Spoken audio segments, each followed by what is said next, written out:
আসসালামু আলাইকুম। কম্পিউটারে থাকা কোনো ফাইল বা ফোল্ডার কপি করা এবং কাট করার মধ্যে পার্থক্য কোথায়? চলুন জেনে নেওয়া যাক। কপি করার জন্য আমি একটি ফাইল সিলেক্ট করছি এবং কিবোর্ড থেকে কন্ট্রোল সি চাপ দিয়ে আমি যে ফোল্ডারটিতে ফাইলটি কপি করতে চাই সেই ফোল্ডার ওপেন করছি এবং কন্ট্রোল ভি দিয়ে আমি পেস্ট করে দিচ্ছি।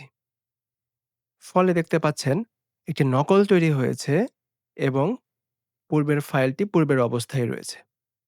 আমি ধরুন আরেকটি ফাইল কাট করতে চাই, যে ফাইলটি কাট করতে চাই সেই ফাইল সিলেক্ট করে কিবোর্ড থেকে কন্ট্রোল এক্স নিয়ে আমি ফাইলটি কাট করছি এবং যে ফোল্ডারে পেস্ট করতে চাই সেই ফোল্ডার ওপেন করে আমি কন্ট্রোল ভি দিয়ে পেস্ট করছি।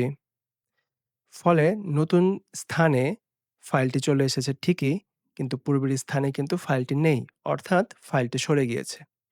এটাই হচ্ছে কপি করা এবং কাট করার মধ্যে পার্থক্য।